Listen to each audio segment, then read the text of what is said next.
talking, of course, with Mayor G.T. Bynum, Tulsa Mayor. Mr. Mayor, have plans been put into place, or have you even, first of all, let me back up on that. Have you had to activate the war room yet? You know, that's a great question because my first experience with prolonged disaster management as mayor was in a series of floods and tornadoes that hit Tulsa back in 2019.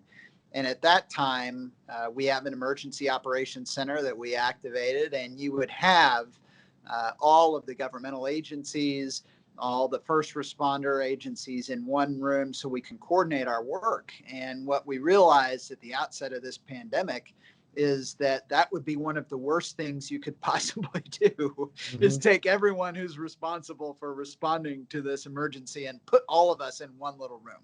Sure. And that has created, I think, a great deal of complexity, and it's made it harder to coordinate the response on this because we can't all be in one room. We have to really do it through phone calls. And that's why, for me, I mean, most of my days are spent either in virtual meetings or on the phone with people in response to this, especially in, probably the first 2 months of our response when we had to do everything we could to protect our local healthcare system from cratering. Every day I would wake up, get on my phone, and I would be on it until I went to sleep at night. And so I guess if you were going to say, as far as activating the war room, that's basically my phone and relaying that as kind of a hub of information all day long with the various agencies that we have to coordinate our response on this. I heard just this morning that the 911 system nationwide now is under incredible stress, not just here, but all over the country, and they're feeling the pains of it. And a lot of it has to do, of course, with what's going on with COVID. How does ours stack up right now? Well, no, that's been a real challenge for us. We actually lost one of our longtime 911 team members to COVID just a couple of weeks ago. He'd been a city employee for over 20 years and contracted the virus and passed away.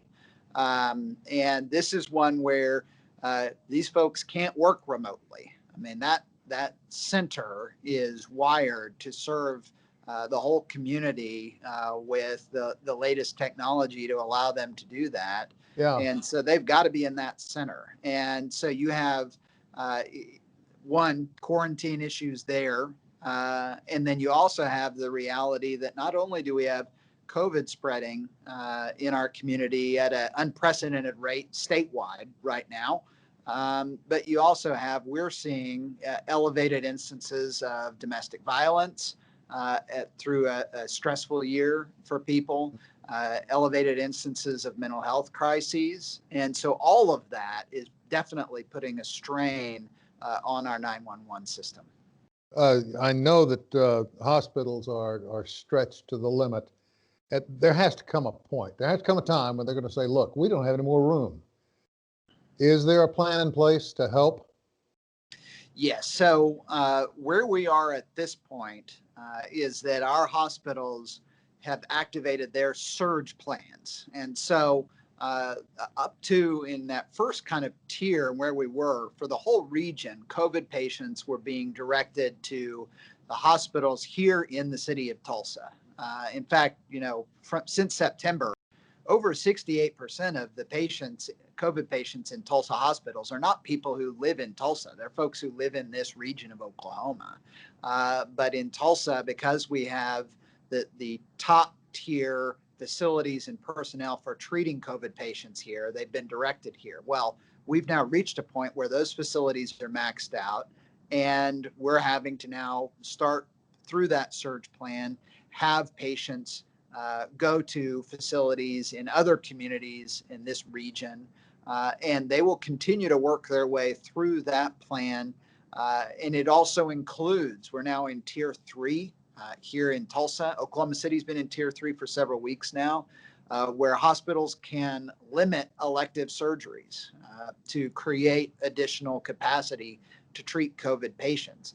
We saw that in the early going of the pandemic. The governor issued a ban on elective surgeries to create that capacity, and that was very effective. But you have to remember that COVID is not the only medical ailment that Oklahomans are facing. We're in the middle of flu season, and every year from October until about February, you're going to see your hospitals strained. And now we have a pandemic that we're adding on top of that. But you also have folks who have cardiovascular issues, other diseases that need to be treated. And having our hospitals strained in this way presents challenges for addressing those other medical issues, which creates a whole separate public health issue that has to be addressed. So, our hospitals really started speaking up here about a month and a half ago saying, we're already strained, we're at a straining point, and we need people to step up. And the other great misnomer that I've heard out there, and I get asked this a lot, when do we set up the fairgrounds or someplace like that for a field hospital? We're fine on beds. Beds are not the issue for us here in Northeast Oklahoma. Nurses are the issue for us in Northeast Oklahoma. And even in a normal year, we have a shortage of nursing staff. But especially at this point, there isn't some community somewhere in America where they don't need nurses, and so we can recruit them to come here. All over the country, there is a nursing strain, and we're definitely seeing that. That is our limiting factor here in Northeast Oklahoma, is having enough medical professional staff to treat the folks who need their help. I recall when New York was first hit and the virus was spreading like wildfire there the first time around. They were even nursing folk, recent graduates and retired nurses from Oklahoma being drafted to go to New York to help. And that's going to happen again here, because we're going to have to pull those that have come back from New York. We're going to have to pull those into our system ultimately.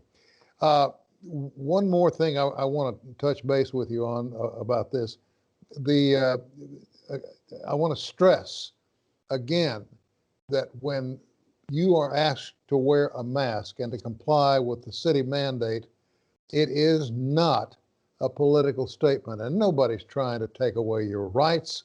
And it doesn't matter if you're a Democrat or Republican, independent, or a field agent for Walt Disney.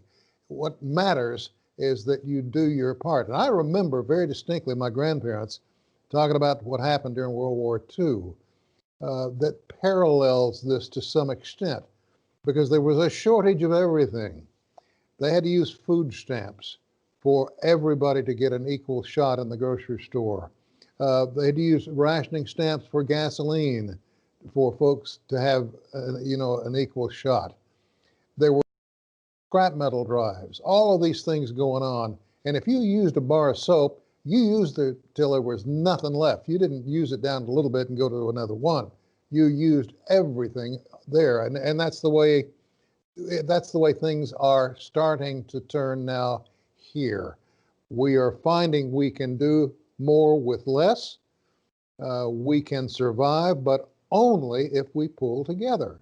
And that seems to be the main message that somehow needs to be heard by the folks that want to make this a political issue. Well, you think about in our history as Oklahomans, what our communities have gone through historically. I know here in Tulsa, we're a city that was founded by Creek Indians that were driven out of their homeland and came here at the end of the Trail of Tears and founded a city. Did not allow themselves to be defeated, but in a true act of resilience, founded this community. You think about the fact that we're in Tornado Alley, the area that is most routinely afflicted by tornadoes anywhere in the world. We're a region that is subject to flooding and ice storms. We're an area that is heavily reliant on a boom and bust industry. And yet through all of that, we have continued to thrive, and we've been able to do that because of that very trait that you just talked about, that we've developed over time. It's just in our DNA that in hard times, Oklahomans pull together and help each other out. I And that's tell how we people, survive I and how tell we people, I thrive. didn't mean to interrupt you there, but I tell people all the time, you want to help, you know, and if you're even limited help, make a donation to the food bank, Yep. Northeast Oklahoma, through your church or synagogue, to the folks that feed other people. You know, get them the food and pray about it later. Right now, they need help. I want to ask you one quick question about another issue before I let you slip out of here. We got about a minute and a half. The city council voted, I believe it was last night, 7-2 on a no confidence vote on our city attorney, Daniel O'Melia. It's kind of an unclear situation. He can't be fired. Only you can fire him. Two questions. Do you have confidence in him? And two, if not, are you going to fire him? So one, I do have confidence in him. Mr. Amelia is the third city attorney that we've had since I've been at the city of Tulsa, and all three of them have had no confidence votes from the Tulsa City Council, including twice when I was on it. So So, it's a kind of a badge of honor. well, just by the nature of the job, I Sure. think that people in that job are put in a difficult position. But it is, as his supervisor, it's really important to me that our city council feels like they're getting good service from our legal department. And so I pledged to them when I met with them yesterday that I will work with him and with his staff to go through an improvement program and make sure that the council moving forward feels like they're getting the service that they should be. I guess finally, on a lighter note, how's your wife handling you being home all the time? Well, actually, we talk about all the bad things out of this. I will say one of the things that I've been really thankful for is in this job, you're usually out pretty much every night at something. And instead, I'm going on 9 months where I've had dinner with my family every single night. I Which is have a 14-year-old son, an 11-year-old daughter, and I've gotten to see them more than I have in years. And so Mr. Mayor, that's a I'm so blessing. sorry. I have to interrupt. We're totally out of time. Thank you Sure. so much. Thank And for you. what you're doing. And Thank folks, you. thank you for joining us, and we'll see you next time.